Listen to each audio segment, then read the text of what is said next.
Hey fam, guess what day it is? It's day 100 of this great journey of ours. Okay, well, thank you guys for your support. It's amazing.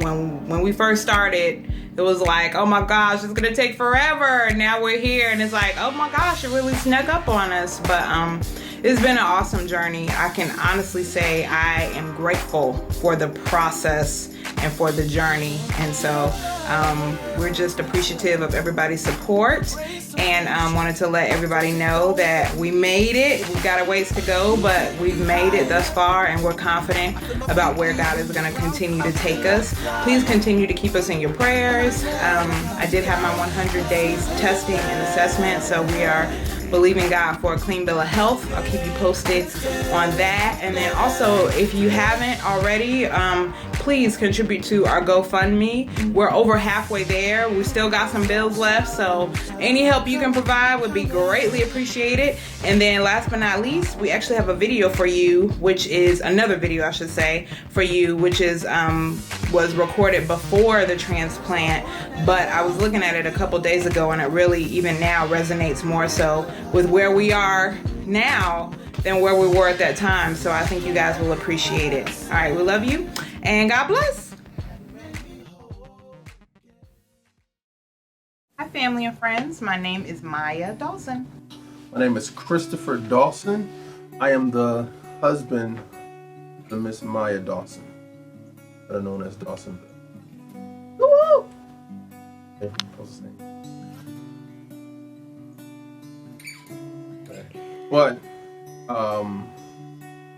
I'm here with my wife, supporting her and telling our story, because this story is like an amazing story, and at the same time, it's like a crash course kind of thing, where it's like you're in something that you didn't know was going to happen to your life, and then you ask those questions. You do have those questions sometimes, like, God, why this, why that, and just knowing that He has the best for you, knowing that this is going to turn out great, and it's going to turn out good. Well, I have many stories. I have many, many chapters or milestones in my testimony, which I guess is what makes it unique and what makes me who I am. But particularly today, I want to share about my most recent milestone. On September 11th, 2015, I actually was diagnosed with a form of cancer by the name of multiple myeloma. I had never heard of multiple myeloma prior to this date.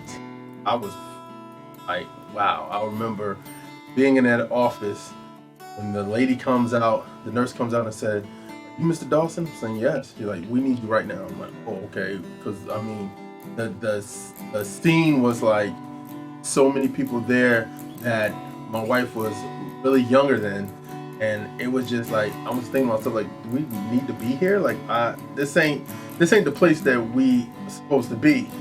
But we're there for a checkup, so I'm like, okay.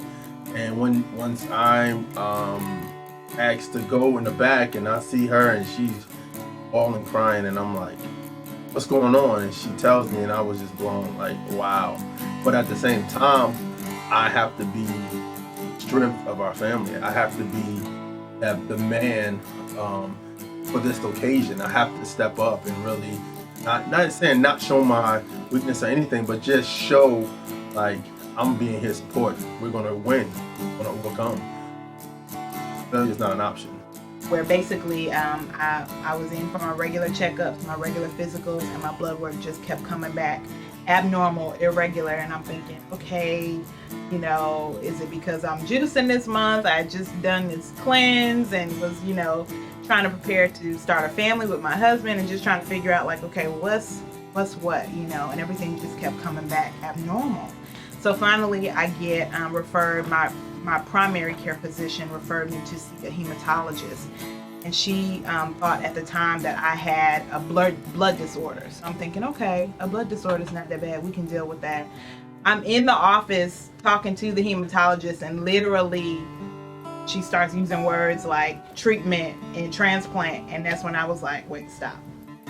Are you talking about cancer? Are you talking to me about a form of cancer? And that's when it was shared to me or identified to me or explained to me what multiple myeloma is. But basically, multiple myeloma is an excess of plasma cells that reside in your bone marrow, literally, where your bone marrow starts to overproduce plasma cells. And plasma cells are a part of our immune system. They're there to fight off, sickness and illness and disease and things of that nature.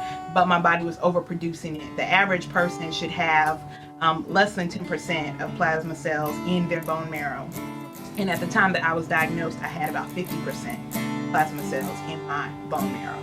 So I was asymptomatic. I didn't have any pain. People kept asking me if I was in any type of pain, or if I was experiencing any type of symptoms, if I was acting out of the norm in any kind of way, and I felt fine. So we started getting opinions, and I got a second opinion and a third opinion. We went from this hospital to that hospital to here to there, because I just did not understand and did not believe this was the case.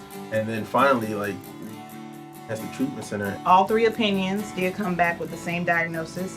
The third place where we did get our third opinion was Cancer Treatment Center for America. And we decided there because of not just medical, but for also the spiritual as well.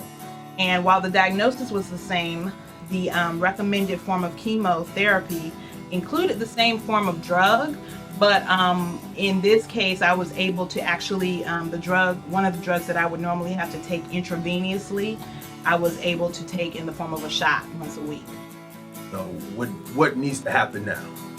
So I was like, amen. My husband was like, I think we found our doctor, because at that time, especially because I was asymptomatic, it was very important for me to maintain a quality level of life. I didn't want to act sick I didn't feel sick, and I was definitely going to do whatever I needed to do to fight this disease, especially since it was early on. But I wanted to make sure at the same time too that I did not allow myself to physically succumb to what I was dealing with.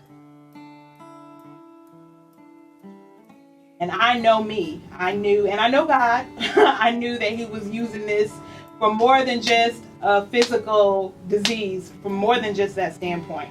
I knew that He was using this scenario in this situation to get me to address some other emotional and mental and spiritual things that I had kind of swept under the rug or stuffed inside and just kind of had become stifled in.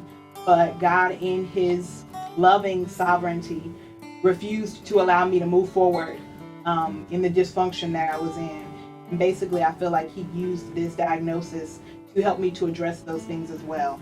And it's been amazing for me to, over this past 9-month journey, to literally witness how He can use something so devastating to bless me and my husband beyond measure, actually prepare us for, this next season. When I was officially diagnosed with this, and while I was trying to figure out, okay, what is it, first of all, and what does the treatment look like? I'm a spoken word artist. And there were 2 lyrics God brought to my attention that I wrote, over 10 years ago. Basically, it's from the song Broken, all you Destiny Praise fans. And the spoken word line is, He interrupted my bloodline and rewrote my DNA. Of course, when I wrote it, I was definitely thinking from a figurative standpoint, not a literal standpoint, but God has definitely shown me in this season that He literally is interrupting my bloodline, and He literally is rewriting my DNA. This transplant is basically going to position my chromosomes function properly. And that's an amazing thing when you look at it scientifically, but also when you look at it spiritually, that God would take the time to interrupt my way of dysfunctional living in order to put me on the right track and the right path so that I can fulfill the purpose and the calling that He ordained for me literally before the foundations of the world.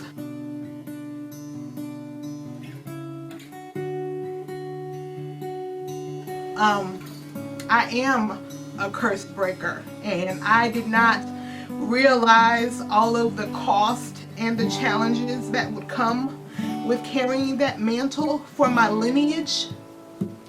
But if this is a part of it, then so be it. Because I know that it is forcing me to conquer and overcome so many curses that my family has fallen prey to, not just physically, but mentally, emotionally, and spiritually. And I accept the charge, whatever that looks like, whatever is required in that.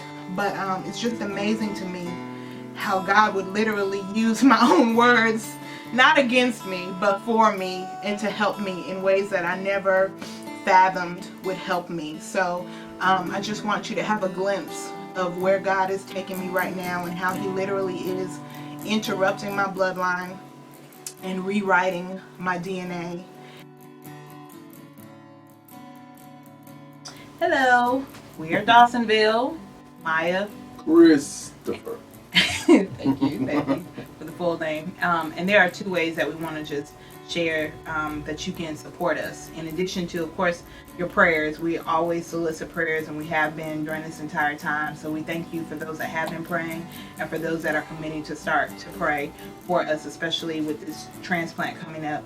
We solicit your prayers for that, definitely. But there are two tangible ways that you can support as well.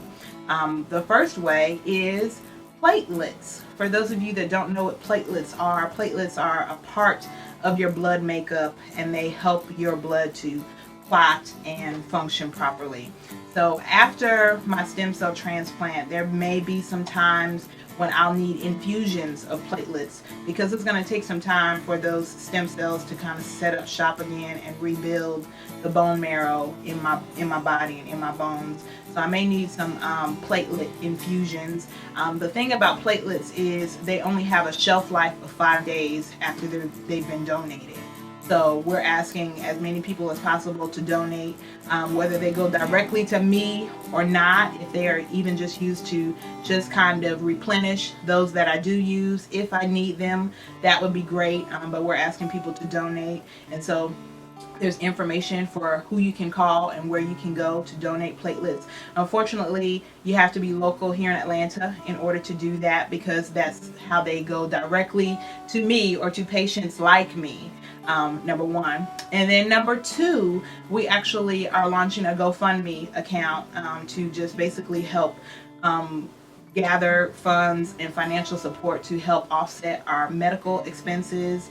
And just, thankfully, I've been able to work pretty consistently during this time, but I work as a contractor. So if I don't work, I don't get paid. And of course, my husband has medical leave of absence, which is great, but in some cases, he takes off work without pay. So we definitely would need assistance, or would love assistance with helping to offset those costs, in addition to paying for the medical expenses that we have accrued over these lovely 9 months. So those are definitely two ways that you can support. But at bare minimum, we definitely appreciate your prayers.